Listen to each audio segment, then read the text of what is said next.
If you've ever spent very much time in activist spaces or online where it gets political, then the chances are you've seen that there's some controversy between leftists about whether or not to support Bernie Sanders. Bernie is just so cringe.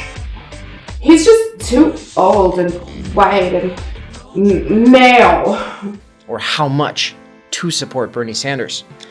In fact, there's a variety of different ways in which a person will either endorse him, kind of cynically, or disavow him altogether. Bernie Sanders is a crypto neoliberal, and frankly, I don't want anything to do with this little grassroots revolution. This usually boils down to some kind of antagonism against electoralism, what gets called electoralism. You know, I've been hearing a lot of these quote-unquote leftists talking about electoralism and Bernie Sanders. Or, on the other hand, reform. Reform which gets juxtaposed in opposition to revolution. When we think of revolution, we think of guillotines, we think of shooting people. And the Reds had won the Cold War. There were executions in Central Park, and I might have been one of the ones getting executed. And certain other people would be there cheering, okay? We think of dragging people out into the streets and flogging them, chasing them out of town. Bernie's just a social democrat. That's all he's ever been. He's a capitalist to his core. I've been in a lot of these conversations to the point where I felt like it was time to take a break from making video essays and to pull it together right now, because right now is a very important time to be thinking about this, because it is the primary season here in the United States. If anyone should be president, it's good old Uncle Joe Biden. Bernie Sanders is running for president, and I support him. A lot of the people I respect support him, but some of the people who I respect do not support him. Well, a Bernie victory might be able to get you, health care and prevent you from dying, but where's the dual power structures? Some of the other people I respect support him, but with reservations. You're voting for Bernie? Did you know that he's a cisgender Jewish white man? That's fine. I totally believe in being critical. I totally believe in reservations. I'm for Bernie, but he's still transphobic for not putting his pronouns in the bio. But there are two main problems. One is what I call public-facing cynicism. I would rather that Trump wins, to be quite honest with you, because then the revolution will just start sooner. I don't think that public-facing cynicism in the primary season is a very good idea. I think that public-facing optimism is what we need. And the reason that we need that is not just so that we can get him in there for the sake of harm reduction. That's important too. The reason I'm for this is combating ideology. For me, it boils down to before the revolution, before any revolution could ever succeed, what we need more than anything is to dismantle Cold War propaganda and undermine or supersede, outgrow, sublate, and transcend neoliberal ideology.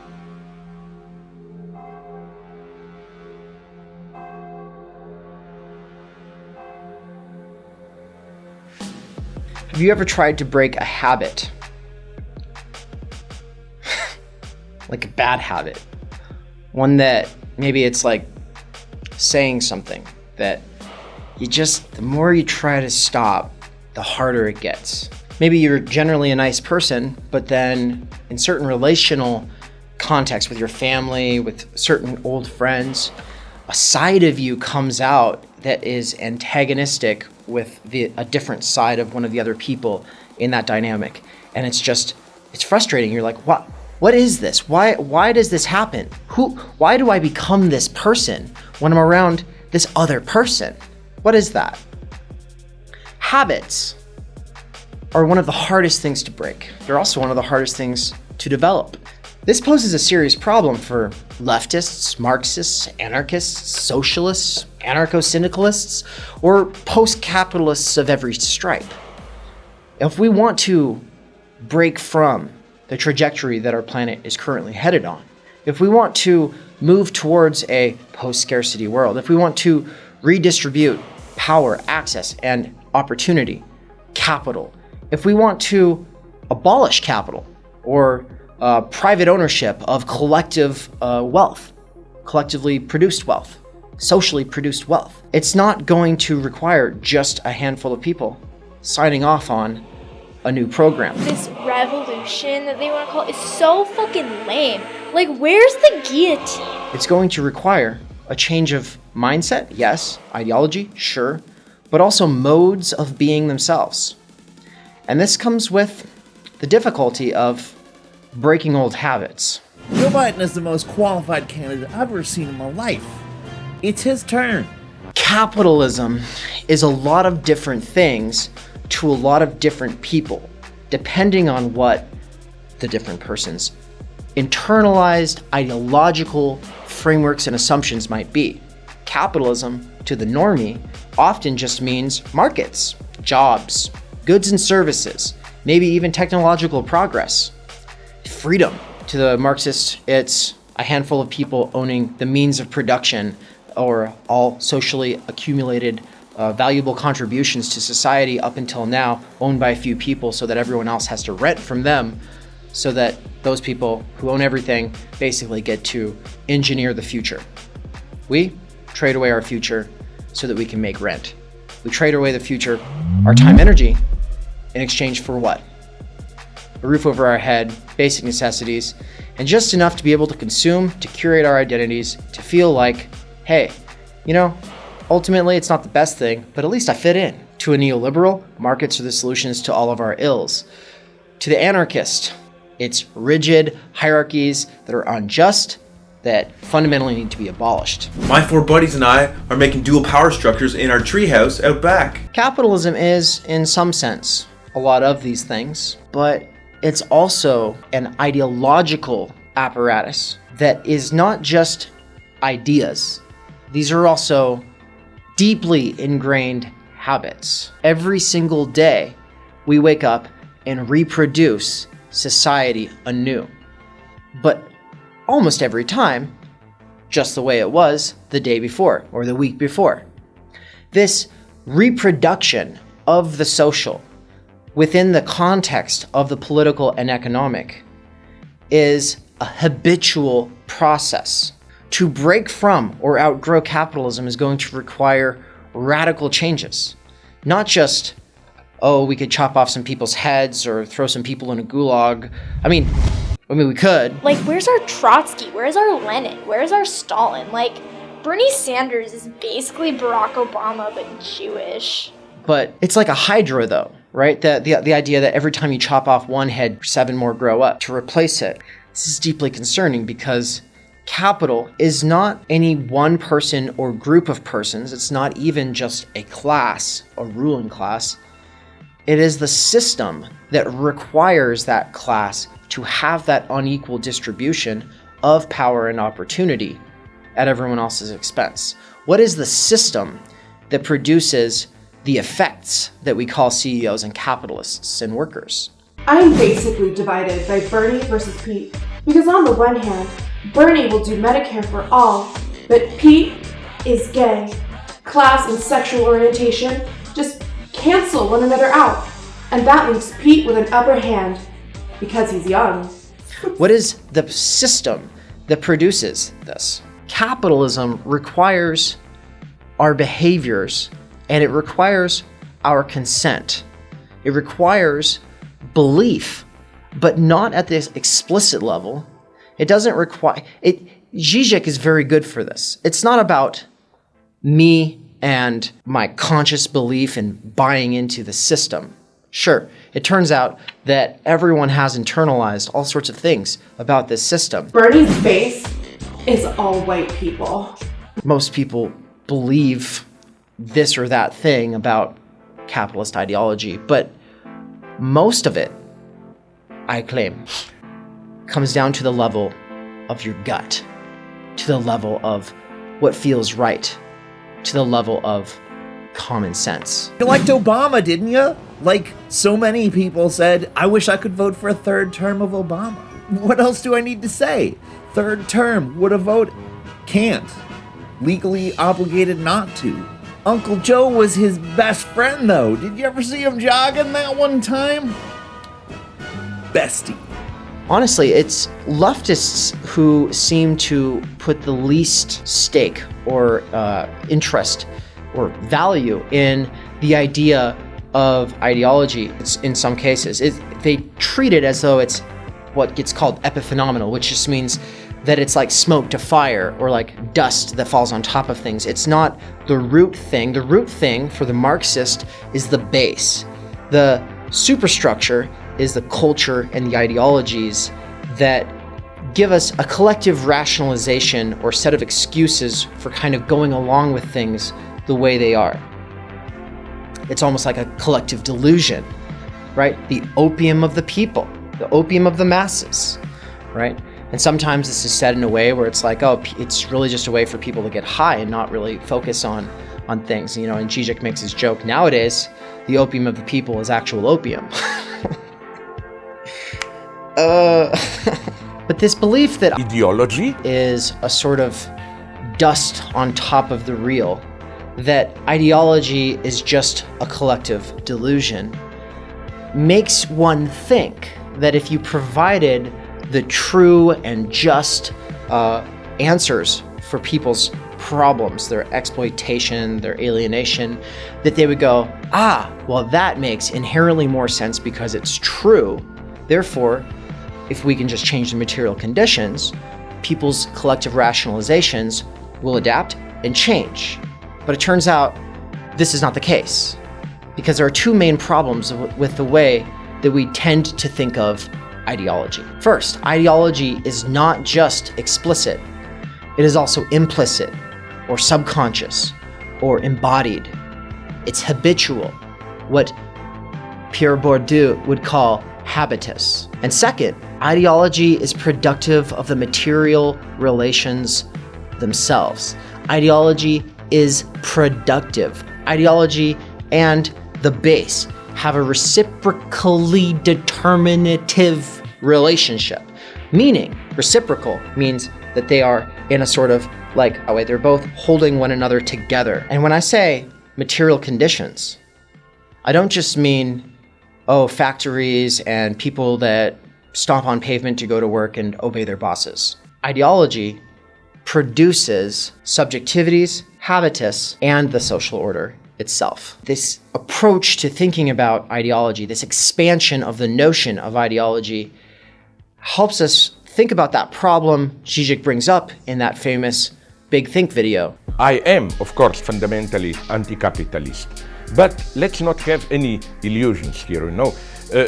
What shocks me is that most of the critics of today's capitalism feel even embarrassed, that's my experience, when you confront them with a simple question. Okay, we heard your story, protest, horrible, big banks depriving us of billions, hundreds, thousands of billions of common people's money. Okay, but what do you really want? What should replace the system? Okay, I will ask you a very brutal but absolutely naive, sincere question.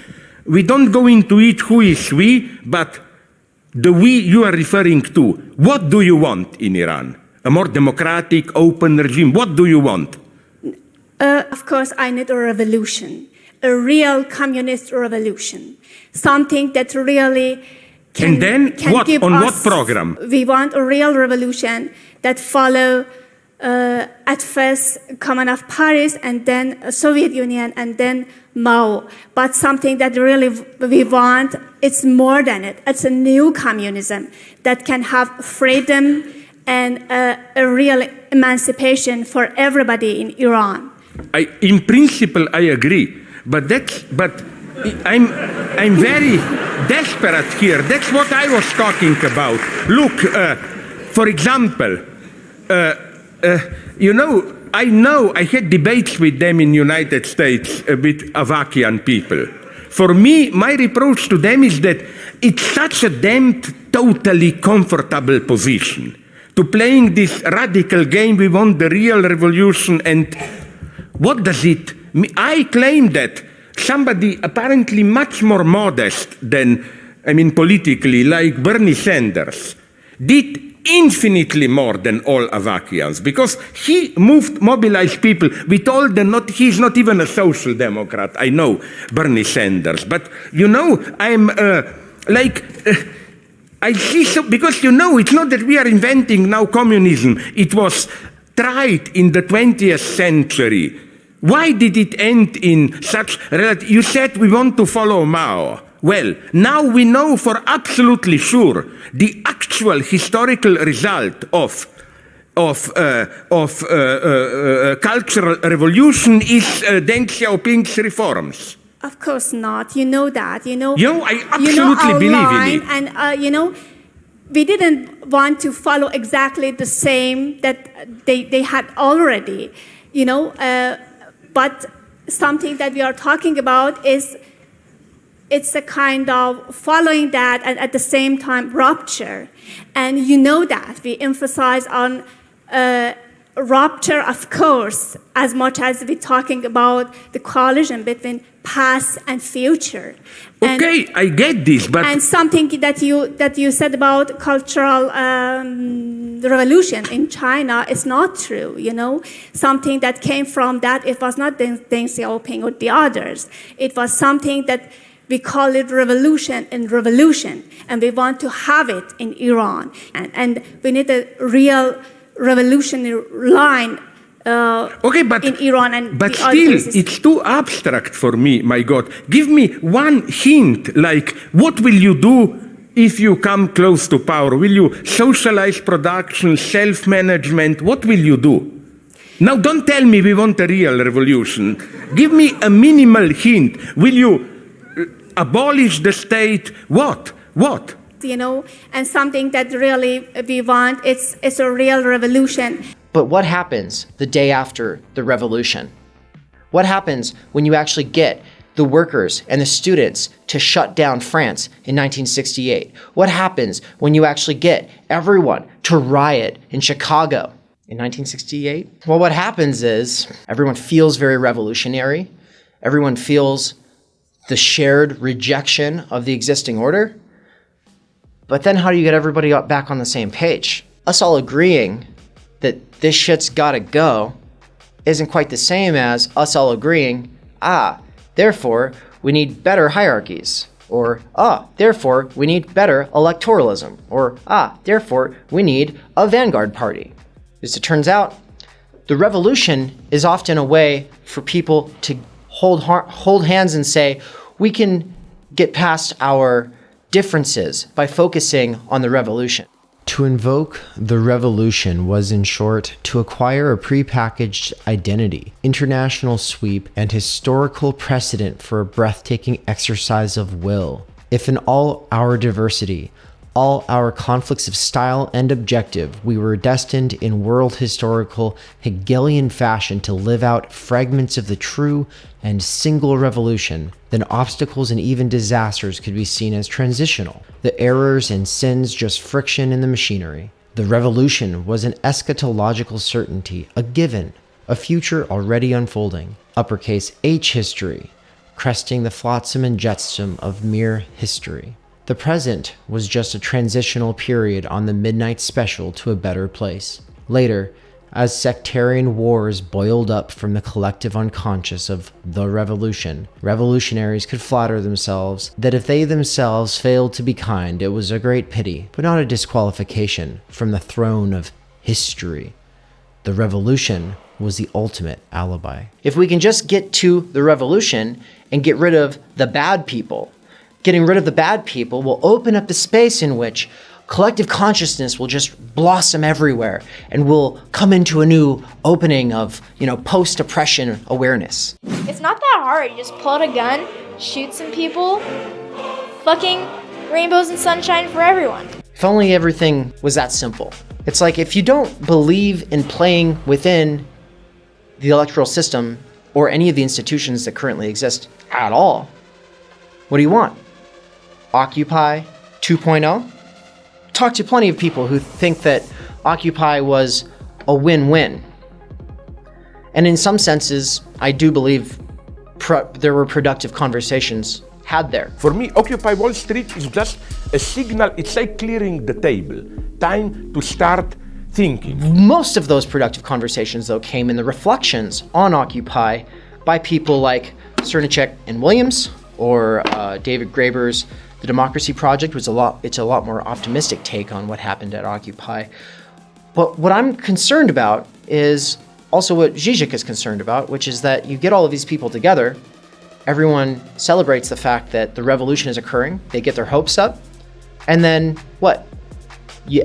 Some people get their battle scars, you get beaten up by some cops, you get kicked out of the park eventually, and things go back to normal. But it'll never quite be the same, because a lot of the people who were coming into conscious awareness then get disillusioned then and there. Other people go on to think more deeply about what we'll do next time, but how the media, the mainstream media, the establishment, which is really a Cold War apparatus that's been used to program us all to not see alternative realities as possible. It's taught us to see any alternative to the existing system as either utopian or trivial. It makes this narrative about us where, oh, they don't know what they want. They just want to complain. This is just a complainer ideology, a philosophy for leeches, envious leeches, who just don't like the way things are unfair and don't have any solutions. This is insufficient. It might be part of the solution, but when so many more people are polarized away from alternatives, because when the people who were for alternatives got together, they couldn't come up with any, it seems like it might undermine our possibilities for a broad, concerted movement away from capitalist realism. What's more is a crisis that leads to a collective action, say shutting something down, having a conversation, occupying a park, isn't enough to overcome common sense. And everybody has a different common sense. Now, some people share a pretty similar common sense, but overall, we have different predispositions, moods, personalities, and states of mind, conceptual frameworks, assumptions, and overall a different common sense that different people in the marketplaces of ideas are going to try to appeal to. It's very hard to get people all on the same page when there's so many different actors out there competing for your attention and offering solutions to your ills. Every ideologue understands that we feel disaffected, alienated, and exploited. But they all come up with a different reason, rationalization for why that is. And then those different reasons or rationalizations are going to resonate with different people depending on what that common sense is in the first place. So the war against capitalist realism, for me, boils down to a war against common sense, but a different approach to that war, because in a lot of ways we've lost that war. The left has been winning social battles, but losing the overall political and economic war for the better part of 50 years. As neoliberalism has creeped in to the point where many of those social gains have been appropriated and then weaponized by the establishment, by the ruling class, by our representatives, and even by the very activists who are fighting for what we're all fighting for. I hope what we're all fighting for. I'm worried that the critical theory approach to combating common sense is so ivory tower and requires so much conscious, explicit, and sustained effort that it's not really going to be possible to mainstream so much of the perspectives, the breakthroughs that people with the privilege and the resources to be able to make sense of these things have become aware of.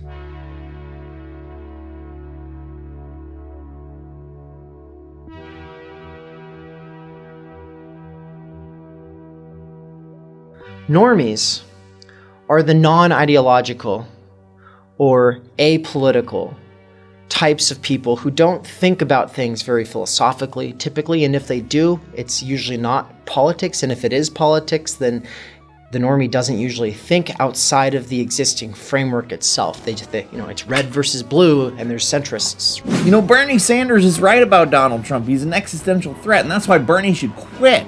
We gotta elect Joe Biden. Seriously, what could go wrong? And the rational, enlightened centrist is there in between the red and the blue. But the normie, being apolitical and non-ideological, can sometimes be radicalized. But I'm worried that the efforts required to radicalize the normie, to bring them into conscious awareness, those efforts themselves might polarize the majority away.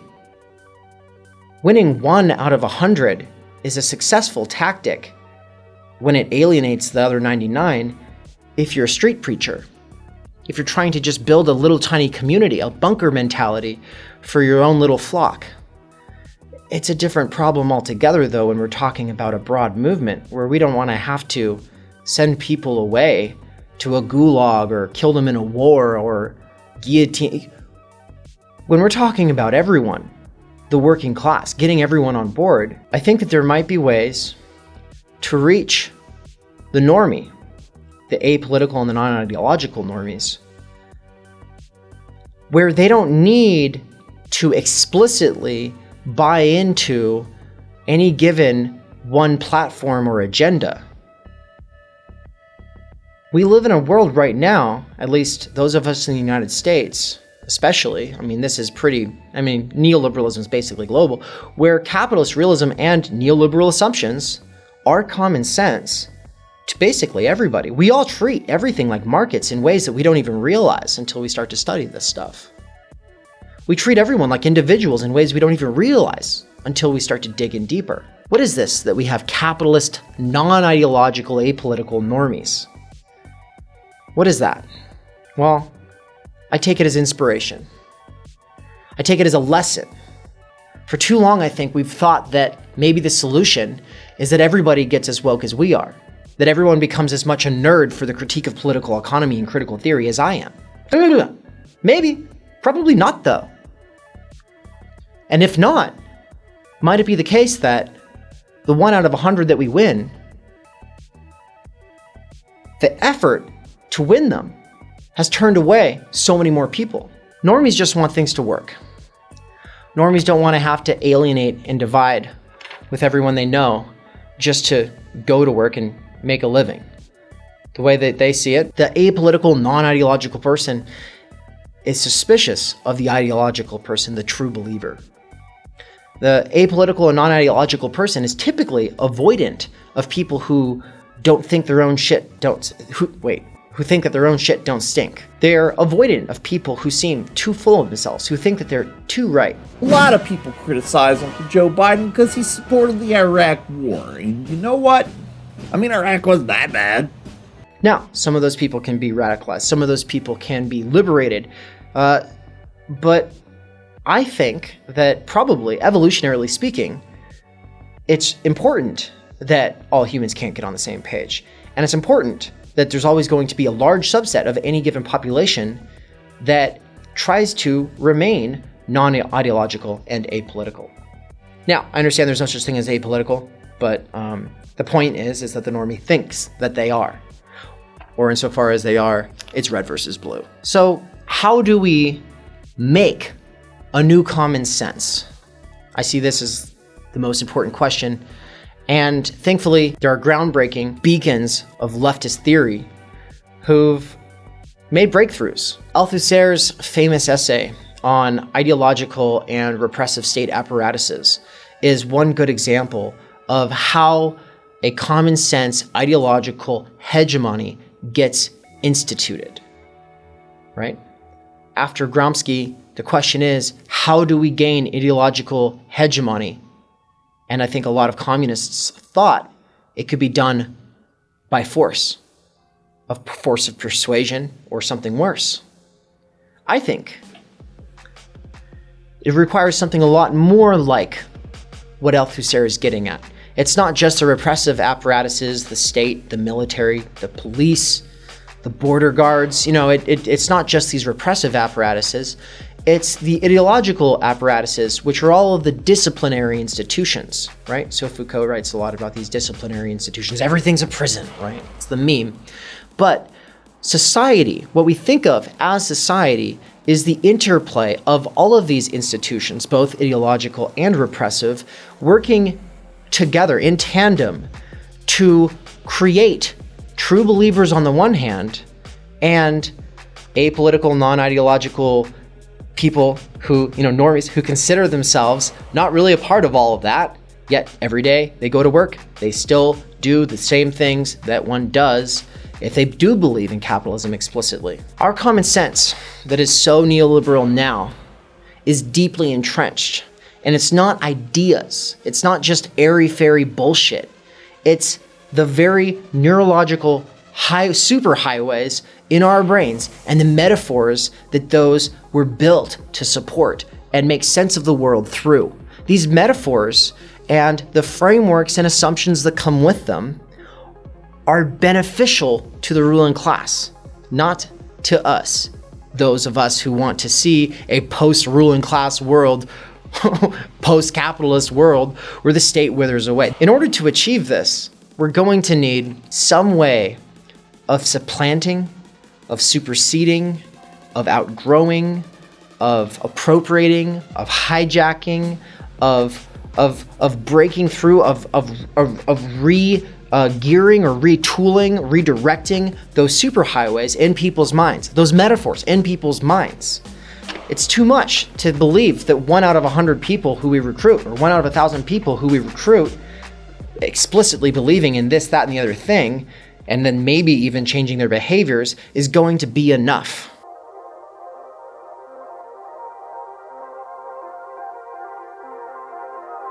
Have you ever met a person who thought it was ironic that so-called anti-capitalists, socialists, communists, anarchists, whatever, were making a living, earning money, asking for Patreon supporters, having to, make an income, trying to save up to buy a house, thinking it might still be important to get their kids through college. And they're like, oh my God, yeah, these leftists spend all this time making these videos about capitalism. And then they make a plug for Audible. Sometimes when someone thinks that a joke is funny, we should take notes. I mean, it shows us something about how their common sense is working. And if you can't really reach them, if they're not really curious about why they have us completely wrong, then there's something going on here. Some very, very deeply ground assumptions, frameworks, associations of leftists and socialism with breadlines and gulags and envy of the rich, and really this deeply conflated and terribly twisted confusion about words like property, confusing personal belongings for means of production under the same header of property, or thinking that all that we want is redistribution of money, when in reality it's capital, access to opportunities, and power itself. The person who thinks that kind of a joke is funny, though, is not a conscious actor so much as a neoliberal subjectivity.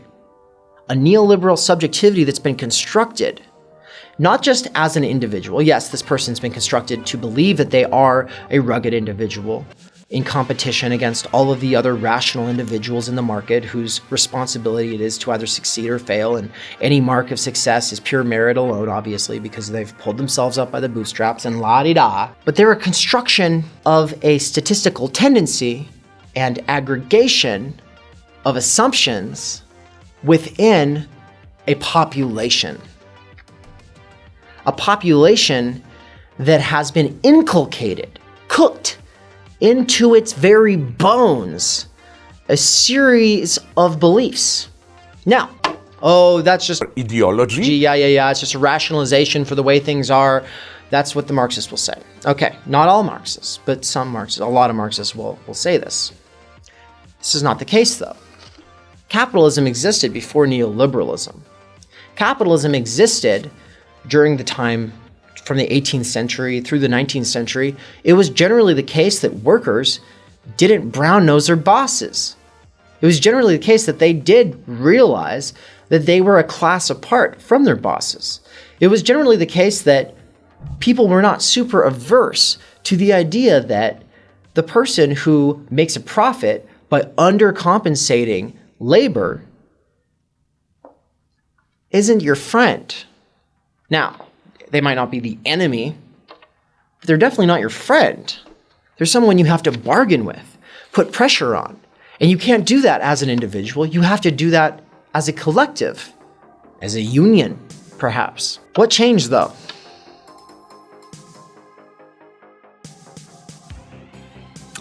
What changed that made it so hard for us to get the most basic distinctions across to people who seem so smart in other domains of life, but so close-minded when it actually comes to understanding what it is we're fighting for or where we're coming from, what we believe, or how the words like money and capital or property might mean completely different things to us than to them. It turns out that this was a construction on two parts. In Inventing the Future by Nick Cernicek and Alex Williams, the answer is neoliberalism. I mean, at least neoliberal austerity makes people unhappy with capitalism. This social democracy would just make everyone complacent and we wouldn't actually have a revolution anytime soon. So, you know what? Maybe let's get Bloomberg elected, for crying out loud. There's a ghost. Freaks! Neoliberalism was a concerted effort of painstaking sacrifice and sustained effort on the part of a wide array of different types of people who had fundamentally different values in all sorts of areas, especially social issues. But they all fundamentally agreed on at least one thing, and that was deregulation of markets and the creation of markets, the maintenance of markets, is the most important thing. Right? Neoliberals believed the state isn't just something that needs to deregulate, and get out of the way. The state has an obligation to keep things going for the owners of capital. This is a explicitly different stance in economics than what had been there before. Okay? And mainstream Keynesian economics thumbed their noses, laughed, rolled their eyes, didn't take neoliberals seriously. But neoliberals, starting with Hayek and then through the Chicago School, developed this worldwide network of institutions, of think tanks that were grooming and preparing individuals that they would put into positions of power at universities, at media outlets, at think tanks. And these think tanks were developing policy and procedures for short-term and long-term visions of how the world could become more, quote-unquote, deregulated for the sake of those billionaires. This meant a coalition between people who were pro-life and pro-choice.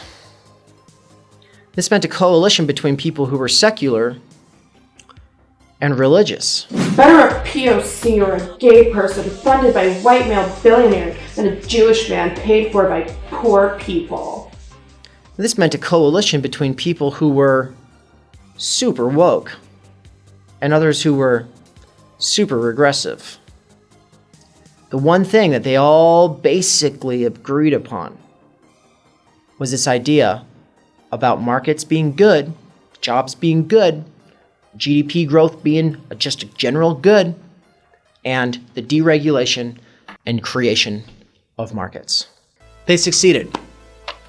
We went from people who were completely non-ideological and or apolitical, who see themselves as askance from those who are true believers. believing that bosses are, bosses, to believing that bosses are heroes. From believing that the goods that we consume are goods and services, to believing that the goods that we consume tell us something deep about ourselves. We became consumer subjects, and our entire lives have become the curation of our identities as individuals, as individual brands, in the marketplace of ideas, and in the marketplace of labor. Yeah, where everybody wants to be an influencer today, am I right? I'm just gonna go ahead and say it. It's malarkey if you don't vote for him. And he says that there should be no malarkey. So, that's my opinion on that. There are two other things that Sternicek and Williams don't address as major contributors to the ideological hegemony of neoliberalism. One is the Cold War and its propaganda, and the fact that the FBI, the CIA, and just intelligence and military bureaucratic apparatuses in the United States became tools of capitalist empire, said 100% they're on the side of anyone who's not socialist, which includes fascists abroad, in the global south especially. The rate at which they infiltrate leftist organizations to sow dissent and discord, to undermine organizing efforts, and to harass or tear down any figure who dares step up and say, hey, maybe alternatives are a good idea, is, we don't technically know right now what that rate is, but we can go back to the 60s and 70s and say for sure that there was a time when almost every Black Panther had an FBI informant or agent as a bodyguard, as a friend. The stories that you hear, the stuff that you can read up on, the links in the description to find out more about what I'm talking about, the PSYOPs, the COINTELPRO. Look into it. It's important. But it wasn't just the infiltration and the undermining of leftist organizing. It was the cherry picking of isolated cases of individuals who said or did something stupid or bad. Oh, this person's a leftist. Let's signal boost them and make it out to be as though this is something essential, something inherent to the very movement itself. It didn't just include people like the Republicans paying young women to run topless through certain gatherings just to make everyone look more base, right? This isn't just that kind of interference. It also comes down to what are the representations of us in the media, what have they been, and what are the possibilities for those now? You don't have to look far, thankfully, because we're in the midst of the primary season. And someone who's maintained their status as a quote-unquote socialist now for his entire life is currently running for president. And the bias, the mainstream bias, folks, it's obvious. It's obvious. It's obvious enough that normies see it. And when normies see it, they wake up.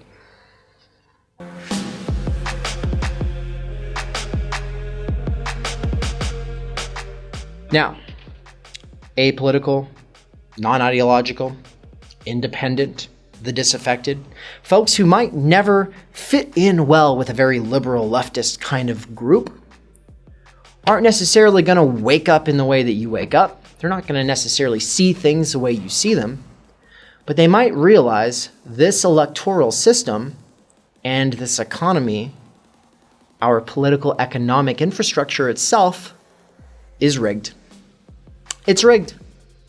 And when they see that, that's just about all we need. So the neoliberal ideological apparatus combines with the Cold War apparatus, combines with, this is the last one, the left itself has this fixation on politics of immediacy, combined with thinking that everybody has to basically be liberal leftists like themselves. And when I say liberal leftists, I mean that you were a liberal and then you became a leftist. You basically said, I'm almost there completely. I just have to go one more step. As soon as I become anti-fascist, anti-imperialist, and anti-capitalist, add that to my already liberal agenda, and but wham bam, thank you ma'am, here I am. I'm a full-on liberal leftist, or not even a liberal, I'm just a leftist.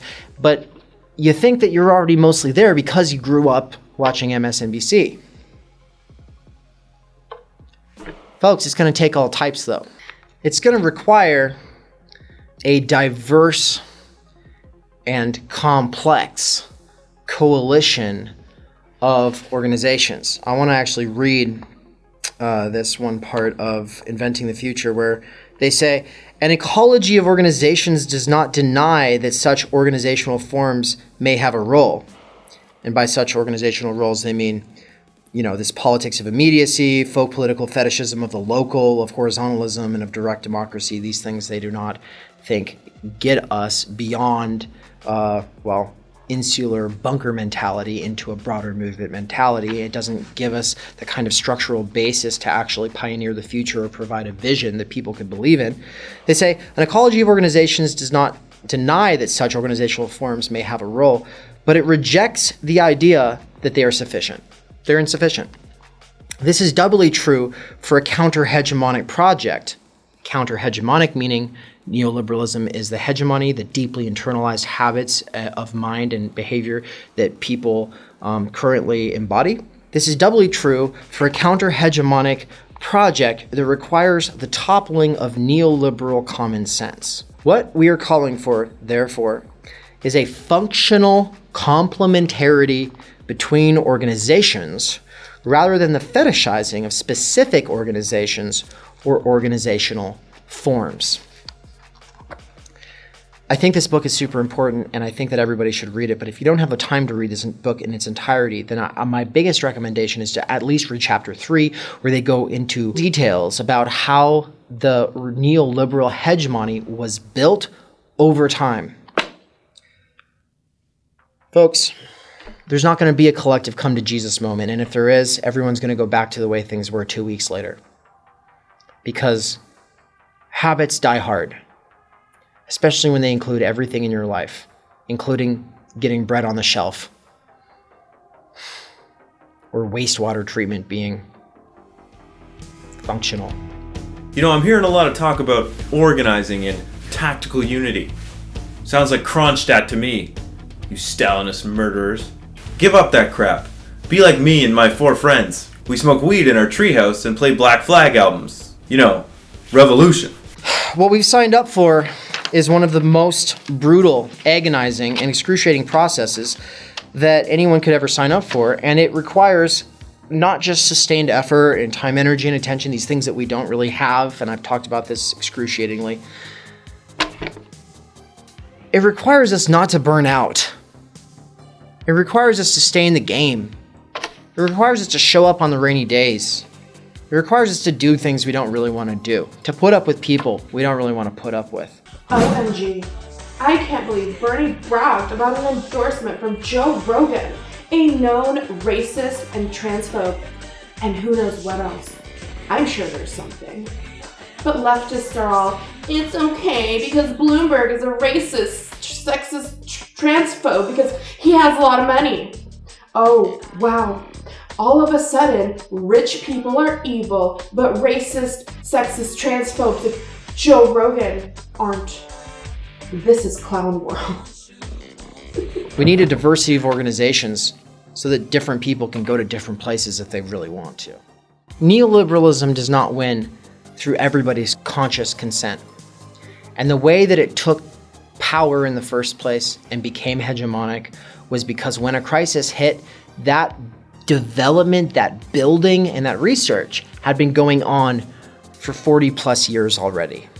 Now, to summarize, I propose that to dismantle the last 70 years of mainstream establishment, Cold War, brainwashing propaganda that has made it so that we can't see any alternatives to the current paradigm as anything more than utopian utopian on the one hand or trivial on the other. And at the same time, to undermine or outgrow and break through or replace the common sense instilled within people by neoliberalism that makes it so that neoliberalism on left and right sides of the aisle just makes sense. I propose that what we need to do is to take signifiers that set people's alarm bells off right now and either remove them from our lexicons entirely and develop new ways of talking about these things, or steal the emotive force from those words. Like socialism. I think the time has come that that word can be diffused of its power that it holds on the consciousness of people who don't even think themselves political, but find their heckles kind of raised when they hear it. And I think that a friendly face like Bernie does a damn good job at that. But more than this, getting figures who support a vision of a green future, where we take things like education and healthcare and housing as human rights into key positions of influence within and without the electoral system, within and without the mainstream media, within and without the education systems, within and without everywhere, even the military, even everywhere, the hospitals. We need a general infiltration of people being put into positions of power who understand that that vision is what's more important than any given set of policies. And yes, we need policies. And yes, we need people to fight for those policies. And yes, we need actual blueprints for different versions of ways that the future could be. But none of that's going to be worth anything if the next time a crisis hits, we're not able and we're not prepared to co-opt it. Because so far, whenever this happens, neoliberalism wins.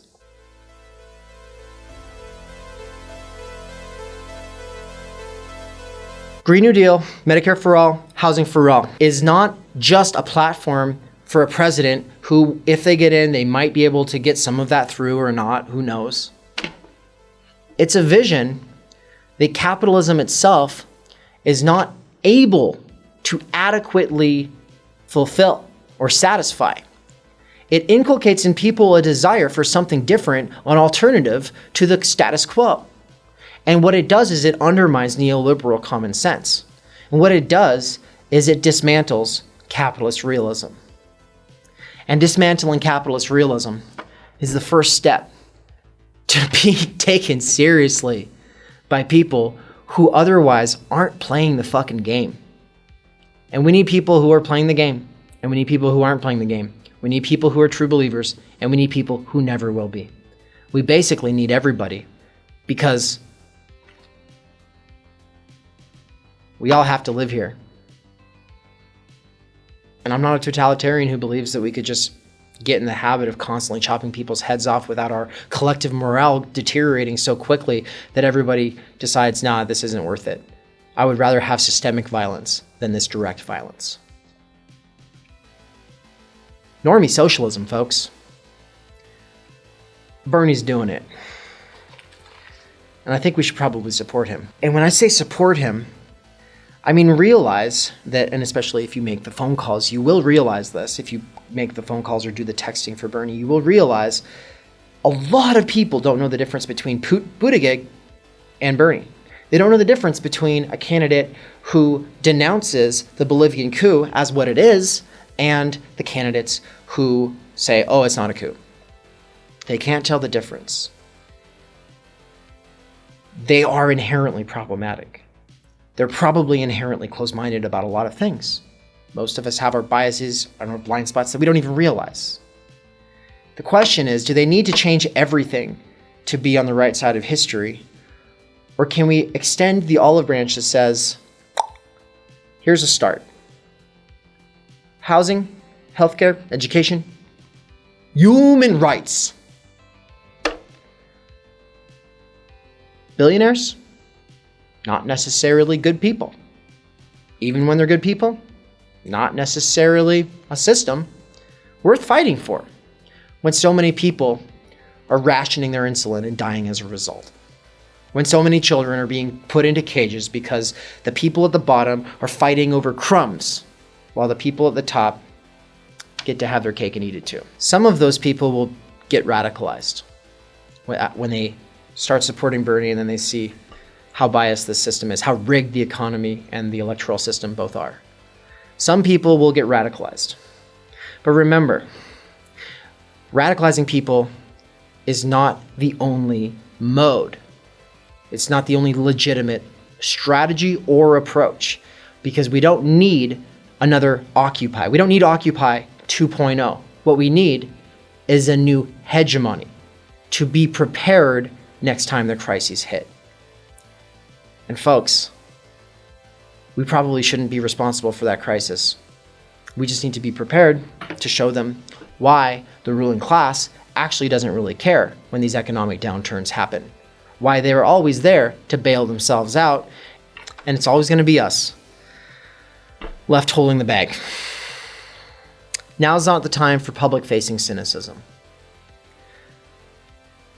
Let the people who are the normies, who are getting into, hey, maybe socialism's okay, let them get disaffected on their own. We need public-facing optimism. And that's my argument. The dichotomy between revolution and reform is bullshit. Hegemony requires everything, always, non-stop. Revolutionary reform and reformational revolutions. Thank you.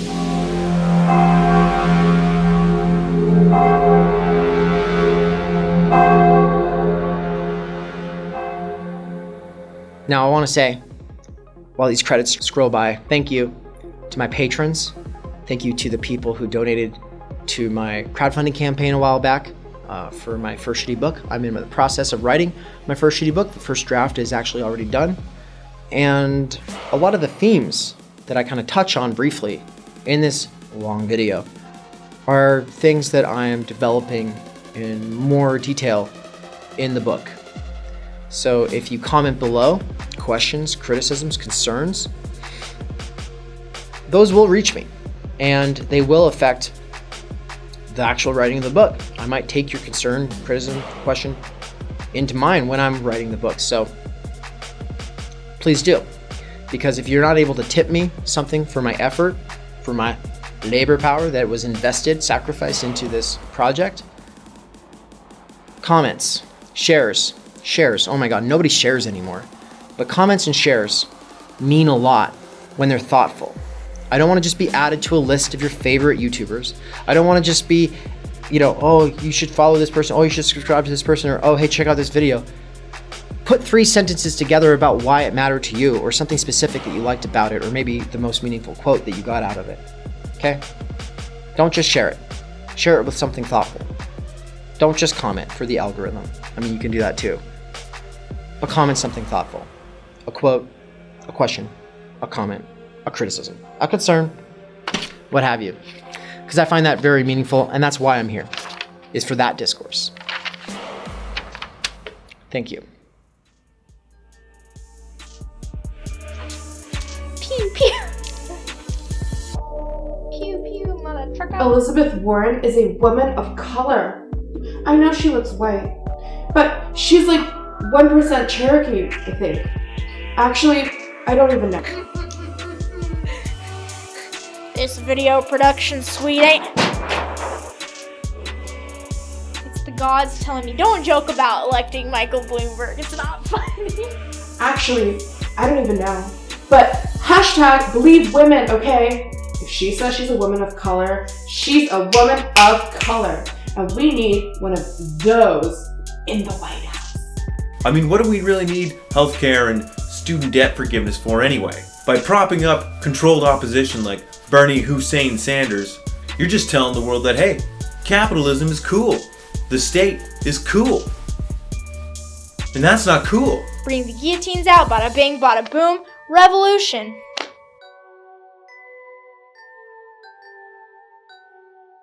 Like, follow, subscribe.